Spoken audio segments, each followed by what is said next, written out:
Hello, everyone, and welcome to Autism Stories. I'm your host, Doug Bletcher, the founder of Autism Personal Coach. Autistic people are the true experts of the autistic experience, and Autism Stories is where we interview autistic folks and others in the autism community to learn from their stories, experiences, and get their advice. If you'd like to be notified about each week's episodes of Autism Stories, we suggest you subscribe on your favorite podcast listening platform. We would also appreciate it if you could give us a positive rating and review, as it will help others to learn about autism stories. This episode marks the 100th episode of Autism Stories, and it's been an amazing experience getting here. I started out with episode 1 when the best person at my wedding, and from there, things just kind of took off. I remember early on in the process, I reached out to the wonderful Dr. Lamar Hardwick, who lives in another state than me, and he was kind enough to allow me to interview him. And from that point on, it really started to shift my focus of the podcast in that I started to think, oh, I may be able to interview autistic folks from just about anywhere. So I've interviewed people in so many different states and different countries now around the world. We have listeners from 68 different countries, which is truly a shocking number to me. I've developed several friendships as a result of this podcast, and it's led me to launching a second podcast with the amazing Becca Laurie Hector. Sometimes people ask me what my favorite episode is, which is really impossible for me to answer because I really love something different about every episode of Autism Stories. Whether it's interviewing so many people who joined me on a podcast for the first time and sharing their story and sharing their expertise, or to those who have been guests on many other podcasts, or those even that have thought enough about Autism Stories to return multiple times when I've bugged them to be interviewed again. Or even to the one episode where I had a fantastic guest host in Haley Moss. I'm really so thankful for each and every one of the episodes. On today's episode, I'm so pleased to have Seavie Bodeen join me to discuss the first 100 episodes of Autism Stories, advocacy, medical appointments for autistic folks. We hope you enjoy today's conversation. Seavie, we've been planning this for a while and we finally made it happen. So thanks so much for joining me today. For having me. Wanted to start with the question that I give so many of our guests. Where does your story in the autism community begin? Yeah, my story began probably 19 years ago in 2002 when my child was diagnosed. And I didn't know it then, but autism became a special interest for me. Everything to do with autism and sensory too. And it resonated so deeply with me. Autism just made sense and it felt familiar. And I wanted to know just everything I could about it. And even though I aligned so much with everything about being autistic, I never considered that I was actually autistic. I think because back then they were still using the DSM-4, and it was mostly kids, white boys that were diagnosed. So I didn't even consider it. And then over the years, I had a handful of autism professionals who were also my friends suggest to me that I might be autistic. And gradually I started exploring this more and more, and it just made so much sense. And I think I contacted you back then, about 6 years ago, to be my coach. And I started at that point to quietly identify as autistic in small circles. And then actually I got the confidence to pursue an actual diagnosis a year and a half ago at age 51, and I'm 53 now, so it took quite a while to get there, but I did it. Mhm. With this being the 100th episode of Autism Stories, and I don't know how I got to 100, it's been quite a journey. I wanted to talk with you as someone that I admire so much and who I've known. We, like you said, we've known each other for quite a while now. I can't believe it's been 6 years.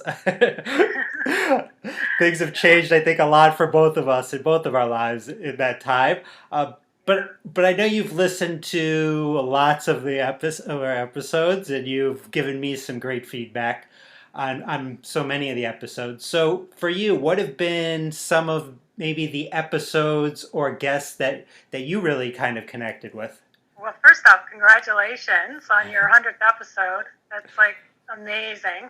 I'm throwing glitter confetti everywhere right now, imaginary. And thank you for highlighting so many diverse voices on your podcast and for providing a platform for autistic voices to share their stories. It's incredible.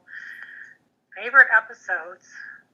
Wow. I think I listened to all of them, and some of them I would look at and say, no, that doesn't really interest me. But then I would find something that I connected with. So I really like all of them, but I guess my favorites are the ones that are late diagnosed autistics like myself.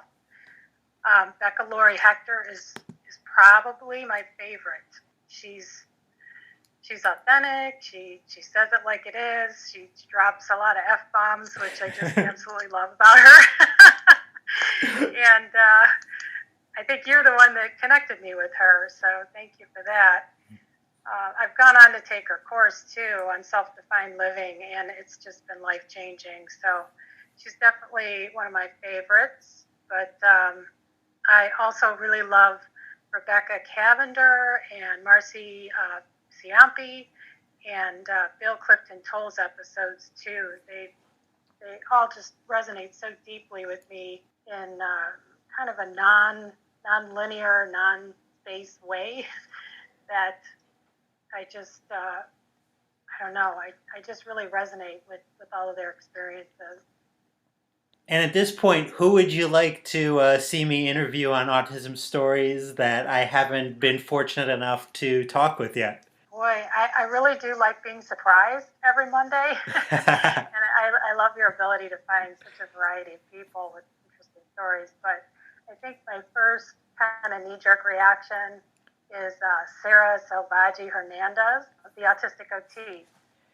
I love her passion for social justice, disability rights, and the work that she's doing as both an autistic person and an OT. It's so important. And I love her ability to describe her own sensory experiences because it's really helped me personally to kind of put words to what I was feeling. And I really admire Sarah a lot, so I don't know if it's possible, but I would love to hear her do a podcast with you. Something that you participated in this past summer, which sounded fantastic, was the Crip Camp, the official virtual experience. Um, I love the documentary, so I was really interested to hear about what this experience over the summer was like for you. So maybe can you talk a little bit about that for those that might not be aware of what the virtual experience was like? Yeah. Oh, man, it was such an amazing experience. It's hard to condense everything or really even put like all the feels into words. But just a little background on Crip Camp is a documentary film about a group of teenagers who met in the 70s at a summer camp and went on to challenge the barriers that disabled people face in the world and started Disability Revolution. And after the film was released, there was so much response and interest in continuing to grow the movement. And so they decided to offer a virtual Crip Camp through Zoom. actually. And they thought that there would be maybe 500 or so, but it ended up being over 10,000 people all over the world that signed up. So it was Wow. just incredible. We met once a week on Zoom for 16 weeks, I think, and there was over 30 different speakers and a different topic or workshop each week. They had music in the background, they had journaling prompts, they had a Facebook group, Twitter, topics about disability culture, identity, trauma informed care, sex and intimacy, reproductive justice, the history of disabled Black activism, spirituality, and so many more. It was just, there's just not enough time to talk about it all. But even President Obama made a surprise visit one week, so that was really cool. But something that I really loved about the whole experience that was new to me was the way that they pulled it all together, and it was as inclusive as it could be on Zoom. But I could participate from home. I could use earphones, to isolate the sound and read the words in captioning, which really helps me a lot. And I could see the speakers' faces, and they gave descriptions. And there was a sign language interpreter too. So the speakers all kind of spoke slow enough to allow for the interpreters to keep pace.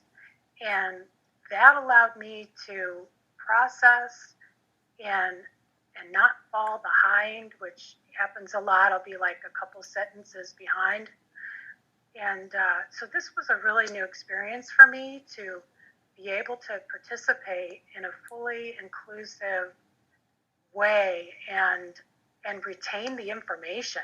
It was really, really cool. I could say a lot more, but I'll stop myself. How, how do you see this experience as something that helped you to not only maybe become a better advocate for yourself, but for others as well? Learning about the disability culture, I think, is really important. I I had a lot to learn about like the language, the preferred language, and to get familiar with that. Hearing it over and over in different ways was helpful, and the diversity of different people presenting, and then also getting to know or realize my own personal biases and sort of blind spots that I had about the disability community and my own disabilities and my own kind of internalized ableism.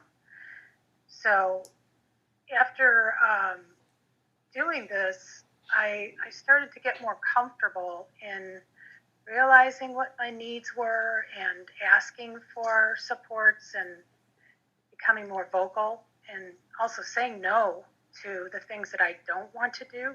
That was always hard for me. So I think feeling more confident, identifying openly as disabled and autistic, and and participating in that program, and then also continuing online with the Facebook group. I have just met such amazing supportive people from all over the world. It's really, really amazing. And how is that kind of that community of meeting people online changed your life? I can think about what I want to say. I can be present and feel kind of, well, definitely less anxious. So I feel comfortable at home. And this really gives me a way to have friendships and a way to just be myself.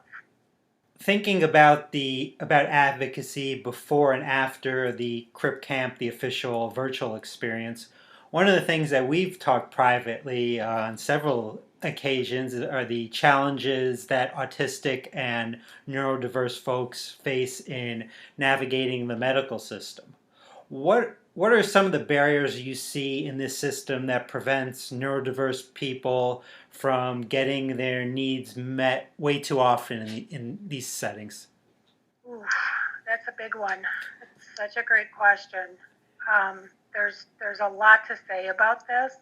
Medical and dental trauma is just huge, especially for autistic people because it's an invisible disability.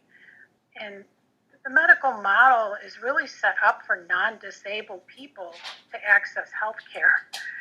So I think one of the biggest things is communication. It's sort of assumed that speaking words and hearing them without delay is preferred by everyone, and it's just not true.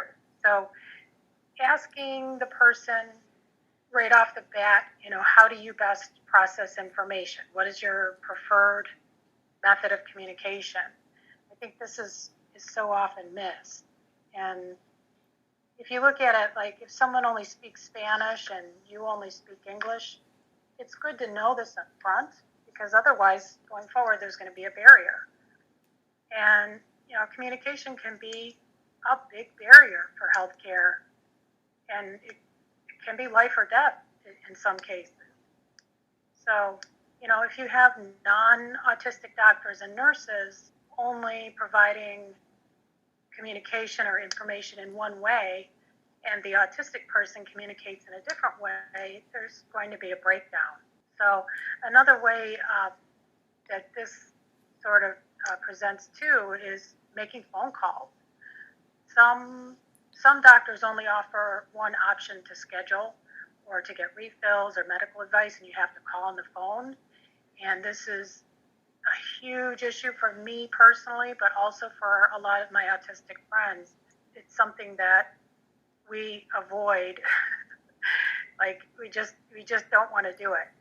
And I think being able to email or schedule online can just help tremendously for a lot of us to access the care that we need. And then some of the other ones, I think sensory issues is a big deal too in doctors' offices and hospitals.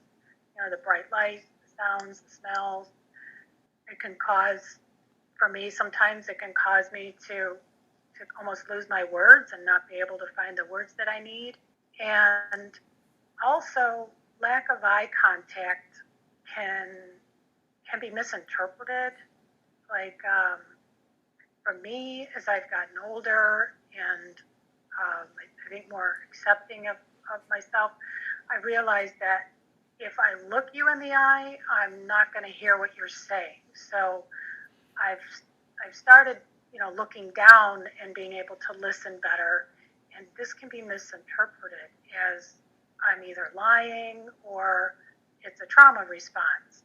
It's shame from trauma. So when that happens, then a lot of the times the physical symptoms that I'm trying to convey, they can be seen only through the lens of trauma and be kind of blown off as psychological and not physical.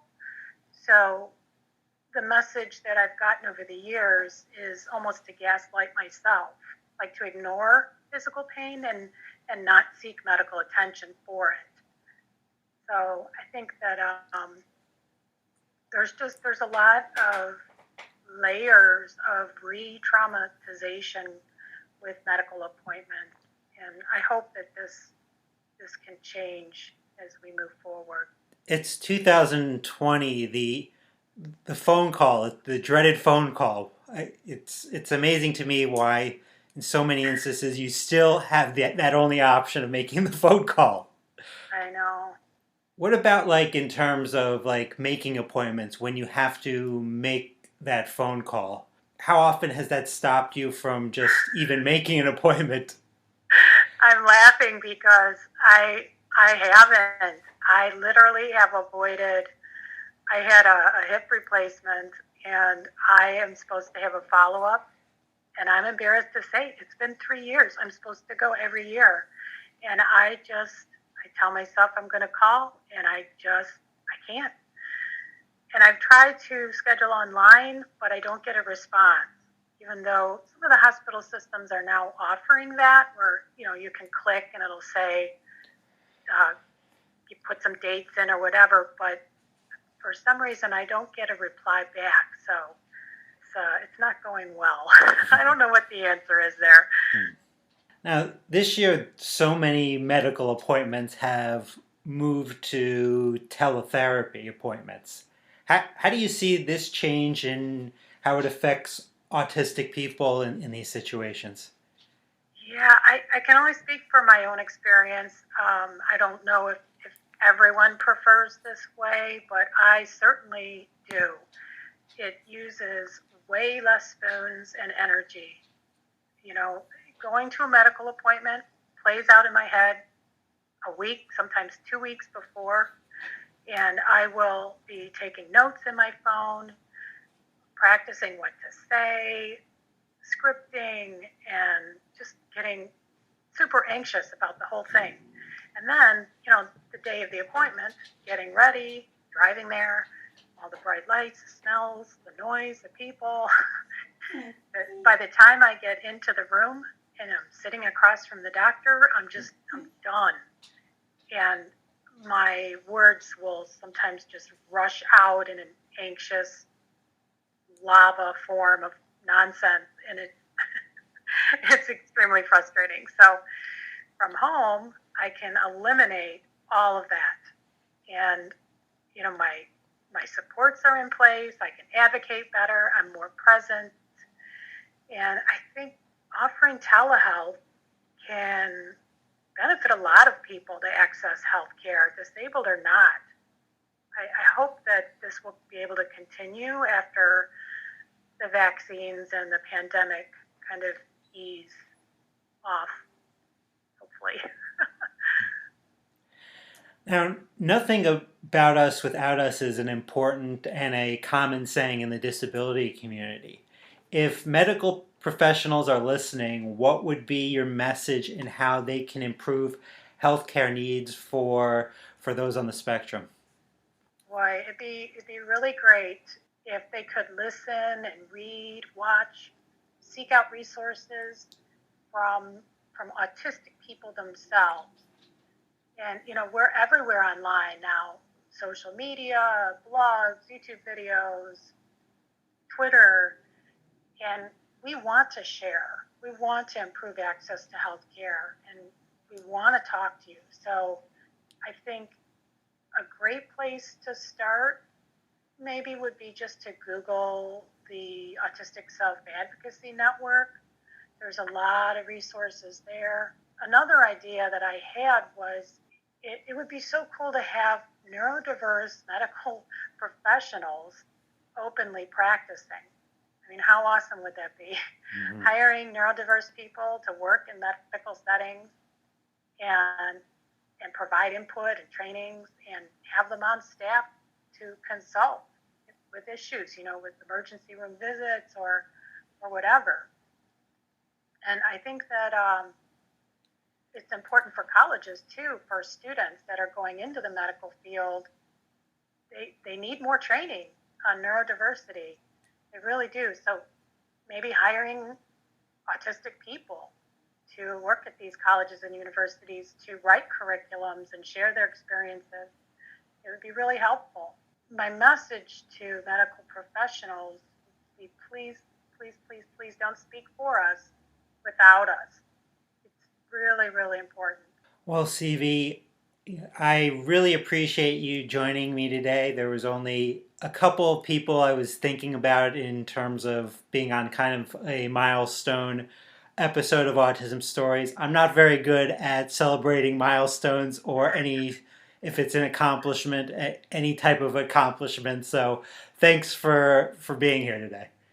Oh, thank you. It's an honor. I'm so pleased that you chose me to do your 100th episode, and congratulations. Thanks to everyone for listening, and thanks so much to Seavie for the conversation. You can find a link for a free call to discuss how coaching from Autism Personal Coach can help you. So book a call with me today. If you would like to be notified about each week's episode of Autism Stories, we suggest you subscribe on your favorite podcast listening platform.